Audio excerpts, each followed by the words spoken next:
On a parfois cette impression, n'est-ce pas, que le ventre et les hormones, eh bien, ils ne sont pas tout à fait sur la même longueur d'onde. C'est un peu comme s'ils parlaient une langue secrète que personne ne comprend. L'idée aujourd'hui, c'est justement de décoder cette conversation. Alors, la grande question, est-ce qu'ils parlent vraiment la même langue? La réponse est oui, absolument. En fait, notre corps, c'est un flux constant de signaux. Et dès qu'on commence à voir ça comme une véritable conversation, eh bien, on commence à percevoir tous ces liens invisibles qui connectent absolument tout. Et cette conversation interne, bon, parfois c'est une mélodie super douce, tout va bien. Et puis d'autres fois, c'est une vraie cacophonie. C'est un sentiment que beaucoup de gens connaissent, j'en suis sûre. Notre mission, si on l'accepte, c'est de devenir un peu les traducteurs de ce dialogue, histoire de rétablir l'harmonie. Allez, on attaque. On va commencer par le commencement, le ventre. Et là, il faut vraiment oublier l'image qu'on a tous du simple tube digestif. Non, non. Il faut plutôt l'imaginer comme le centre de commandement du corps.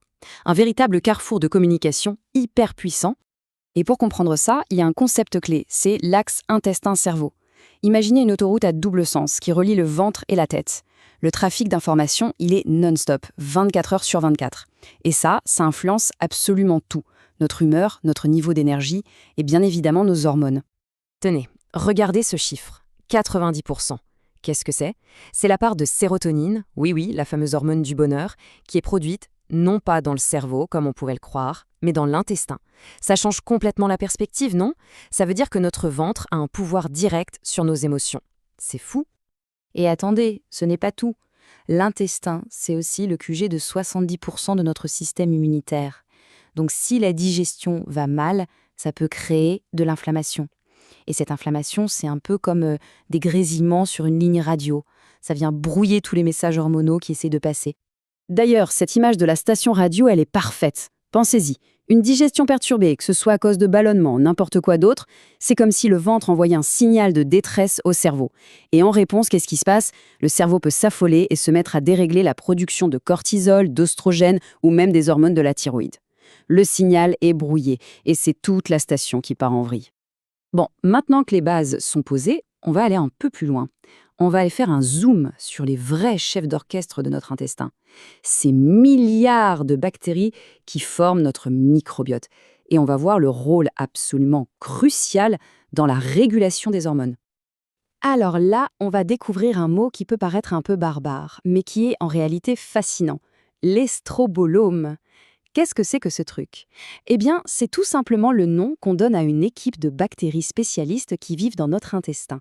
Et leur boulot, c'est quoi? Gérer les œstrogènes. C'est elles qui décident en partie de la quantité de cette hormone qui va circuler dans le corps.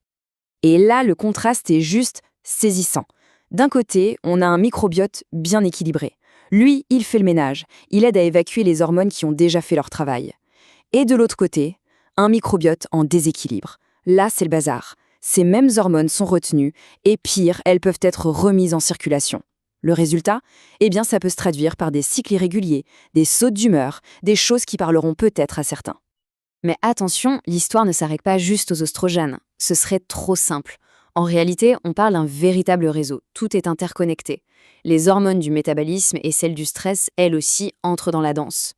Notre digestion, elle est en conversation permanente avec des acteurs majeurs. Il y a l'insuline, celle qui gère le sucre. Il y a le cortisol, notre baromètre du stress. Et il y a les hormones thyroïdiennes, qui sont un peu le thermostat de notre métabolisme. Tout, absolument tout est lié. La santé du ventre influence l'ensemble du système hormonal. Regardez, ça c'est l'exemple parfait de l'effet domino. On commence étape 1, une alimentation trop riche en sucre rapide. Ce qui nous amène à l'étape 2, la glycémie se met à faire les montagnes russes. Forcément, étape 3, le corps devient de moins en moins sensible à l'insuline.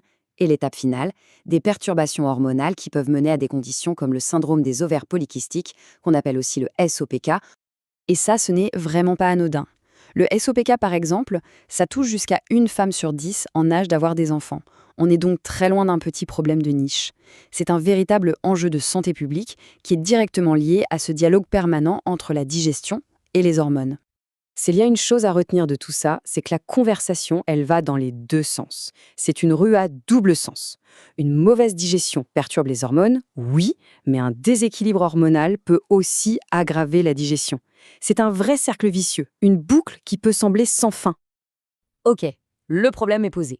La question maintenant, c'est comment on fait pour rétablir un peu d'harmonie dans tout ça? Eh bien, on va passer aux actions concrètes, des choses simples qu'on peut commencer à mettre en place dès aujourd'hui. Alors, qui sont les meilleurs amis de notre microbiote? D'abord, il y a les fibres, c'est la nourriture préférée de nos bonnes bactéries. On en trouve dans les légumineuses, les légumes, les fruits. Ensuite, les aliments fermentés, comme le kéfir ou la choucroute. Eux, ils amènent des renforts, de nouveaux habitants bienveillants. Et enfin, les légumes crucifères, genre brocoli, choux, qui donnent un super coup de pouce au foie pour l'aider à faire le grand nettoyage hormonal. Une autre idée, toute simple, stabiliser sa glycémie. Ça veut dire quoi? Moins de montagnes russes avec le sucre, ça veut dire moins de stress pour l'insuline, et au final, un système hormonal beaucoup plus calme, beaucoup plus serein. On cherche à avoir une courbe douce et stable, plutôt que des pics vertigineux. Mais attention, tout ne se joue pas dans l'assiette. Le mode de vie est tout aussi crucial.